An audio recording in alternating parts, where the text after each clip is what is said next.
मामला अल्लाह पे छोड़ता है, फिर अल्लाह ताला उनको अकेला नहीं छोड़ता।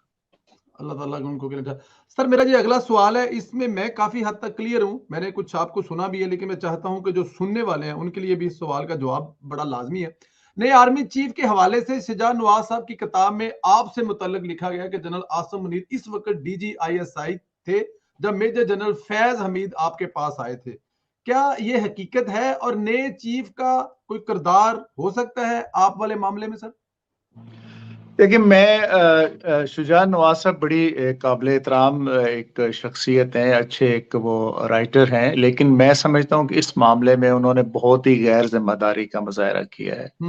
जनरल आसिम मुनीर साहब का मेरी रिमूवल के हवाले से किसी किस्म का कोई रोल नहीं है, और मेरी तो रिमूवल हुई है 11 अक्टूबर 2018 को, और आसिम मुनीर साहब ने जो है वो ऑफिस अपना एज्यूम किया है 25 अक्टूबर 2018 को। इसलिए उनको ये ब्लेम करना कि वो इस सारा मामले में इन्वॉल्व थे, नहीं, क्योंकि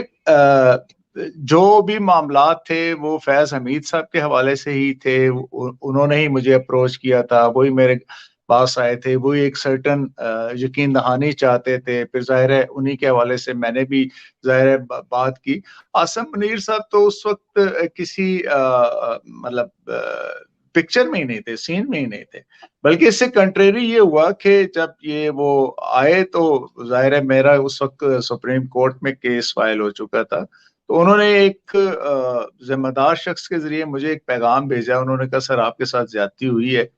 लेकिन अब मैं उसमें कुछ नहीं कर सकता, रोल बैक नहीं कर सकता, लेकिन बी श्योर कि हम जो पहले आपके कोर्ट्स के ऊपर प्रेशर था या एक वो हमारी तरफ से, तो वो बिल्कुल नहीं होगा। तो इन्होंने किसने मैसेज भेजा सर? ये आसिम मुनीर साहब की तरफ से मुझे एक मैसेज मिला।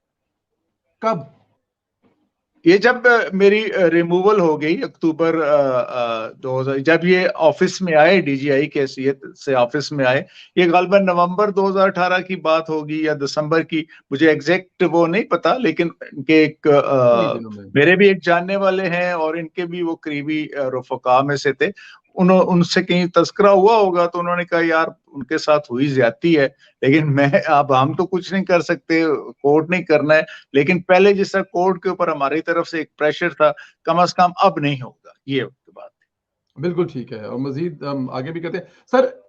नए आर्मी चीफ सैयद हाफिज आसिम मुनीर साहब से आपकी क्या तवक्कात हैं? क्या समझते हैं कि वो फौज का अवाम में एतमाद बहाल करेंगे? बाजवा साहब ने एक बहुत बड़ा उन्होंने ये पॉइंट किया अपनी आखिरी तकरीर में कि हिंदुस्तान की फौज, और वो आपने सारा सुना है कि लोग इस तरह बातें नहीं करते फौज को, तो ये जो एतमाद अवाम पर बहाल कर लेंगे नए चीफ साहब? देखिए, मेरे तो दानिश में तो परवेज साहब सिर्फ अवाम का एतमाद की बात नहीं है, असल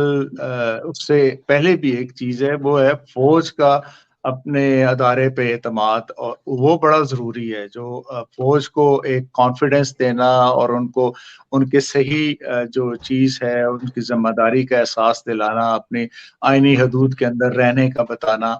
ये जब वो अपनी फौज के ऊपर फोकस करेंगे ना, तो अवाम के अंदर एतमाद खुद खुद बहाल हो जाएगा। ठीक है जी, आपका अमल जो है ना आपके अल्फाज से ज्यादा ऊंचा बोला करता है, और मुझे तो 100% यकीन है कि जो नए आर्मी चीफ है इनका अंदर इतनी ये बासलाहियत और संजीदा और एक आइन और कानून के एहतराम करने वाले एक शख्सियत है। ये इंशाल्लाह जरूर अपने अदारे को भी बेहतरी की तरफ लेकर जाएंगे, और जो एक मसनूई खलीज पैदा करने की कोशिश की जा रही है फौज और पाकिस्तान के अवाम के अंदर, इंशाल्लाह वो भी खलीज भी जो है वो नहीं पैदा हो पाएगी।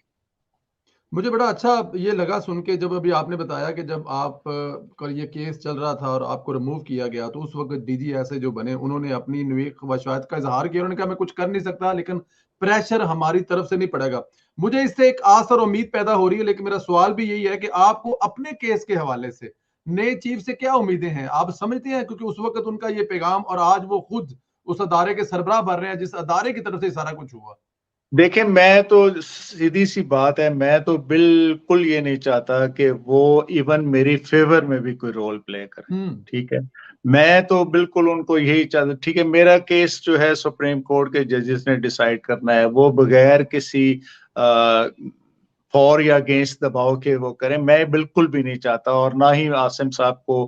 اس طرح کی کوئی بات کرنی چاہیے کہ وہ کہیں، اور بالکل بھی نہیں کرنی چاہیے۔ اگر دیکھیں میں ایک اس ادارے کی اپنے جوڈیشری کے معاملات میں مداخلت کے خلاف ایک میں نے ایک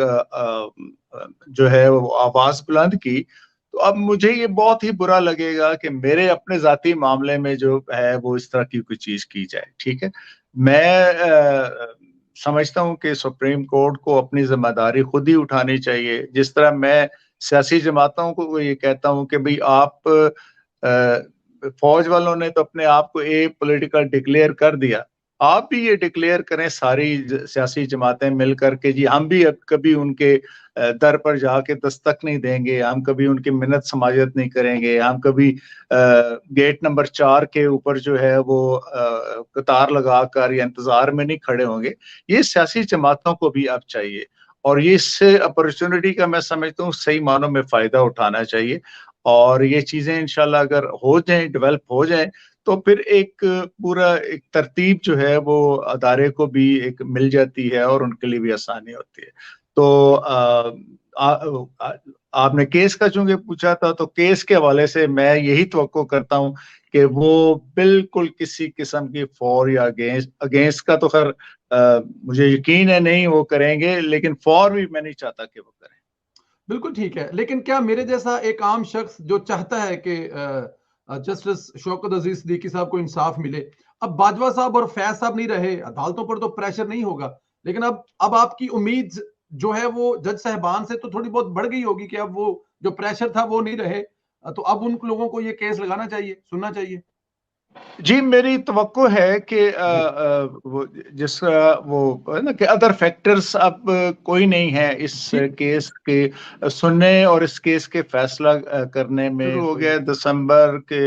مڈ سے چھٹیاں تعطیلات شروع ہو جاتی ہیں سردیوں کی سپریم کورٹ میں 15 ایک دن کی، تو میں سمجھتا ہوں کہ جنوری میں کیس جو ہے انشاءاللہ میرا لگ بھی جائے گا اور سماعت بھی ہو جائے گی۔ بالکل ٹھیک سر، تھوڑی بہت موجودہ سیاسی صورتحال پر بھی بات کرتے ہیں۔ اعظم سواتی سپریم کورٹ سے اپنے کیس پر آج خود نوٹس کا مطالبہ کر رہے ہیں، جبکہ دوسری جانب سرے عام فوجی افسران کو گالیاں نکال رہے ہیں۔ کیا عدالت ایسے حالات میں کوئی نوٹس لے سکتی ہے؟ اور یہ میں نے جو لفظ گالیوں والا یوز کیا ہے، یہ ایسے میرے منہ سے نہیں نکلا، انہوں نے ٹویٹر پر باقاعدہ طور پر گالیاں نکالی۔ جی بالکل، میں نے ان کے دیکھیں ٹویٹ، اور اس پر میں نے خود بھی ایک ٹویٹ کیا تھا۔ دیکھیں جو آپ کی آزادی ہے نا جی، جو آپ کو آئین آزادی دیتا ہے، اظہار رائے کی آزادی، اس کے اوپر آئین ہی کچھ قدغن بھی لگاتا ہے، ٹھیک ہے جی۔ آپ کے ڈیسنسی ہونی چاہیے، موریلٹی ہونی چاہیے، آپ کے افواج پاکستان، عدلیہ، اعلیٰ عدلیہ اور باقی اس طرح کی چیزوں کے خلاف نہیں ہونے چاہیے، ایسی کوئی بات نہیں ہونی چاہیے جس سے دوست ممالک کے ساتھ تعلقات خراب ہوں، یہ قدغن ہیں، اور یہ قدغنیں جو ہیں وہ ہی ضروری ہیں آپ کے حقوق کو الائیو رکھنے کے لیے۔ تو جو کچھ اعظم سواتی صاحب کا اس سارے عمل میں سامنے آیا، دیکھیں کورٹس کے پاس زیادہ تر ڈسکریشنری ریلیف ہوتے ہیں، اور اس طرح کے بندے کے حق میں پھر ڈسکریشنری ریلیف جو ہے وہ گرانٹ نہیں ہوتا۔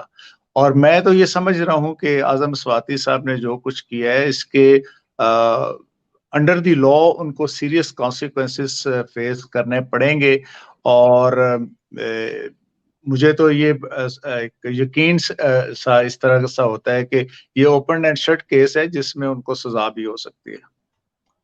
ٹھیک ہے، اوپن اینڈ شٹ کیس ہے آپ کی نظر میں، اور اس میں ان کو سزا بھی ہو سکتی ہے۔ بالکل ٹھیک سر عمران خان آج کل صدارتی نظام کی بہت اور ظاہر ہے ان کو اس وقت باجوہ صاحب کی سپورٹ تھی۔ تیسرے صاحب جن کا میں نے نام لیا تھا جنرل کا، وہ آصف غفور صاحب تھے جو ڈی جی ISPR تھے۔ ان کا جو اس وقت ایک اوورآل ایک رول تھا میڈیا کے حوالے سے، باقی سارے معاملات کے حوالے سے وہ بات کی تھی۔ اور پھر فیض حمید کے कुछ सबऑर्डिनेट्स थे जिनका मैंने तस्करा किया था, उसमें उस वक्त के सेक्टर कमांडर ब्रिगेडियर इरफान रामे थे, फिर कर्नल लियाकत थे, बड़ा एक नोटोरियस और एक नाम है, फिर इसी तरह मीडिया के हवाले से और पूरा हर जगह कर्नल शफीक साहब थे, ये उनका नाम था। तो आई मीन ये सारे लोग थे उस वक्त इन्वॉल्व और बहुत एक्टिव इन्वॉल्व थे, और मतलब हर वो काम कर रहे थे जिसकी ना कानून इजाजत देता है और ना आईन इजाजत देता है। ना कानून इजाजत ना। सर जो मजीद नाम अपने लिए हैं, ये कैसे आपके केस पर असरअंदाज हो रहे थे? नहीं, मेरे केस पे तो खैर जो मैंने 3 नाम ये लिए थे, ये तो उस वक्त के मैं एक माहौल की बात कर रहा हूँ, ओवरऑल जो माहौल था 2017 का, 2018 का, फिर 19-20 सारा उस दौर की मैं बात कर रहा हूँ। तो बाकी तो देखें, मेरा तो अगर मेरी सुप्रीम कोर्ट चाहती, मेरे बड़े चाहते, तो मेरे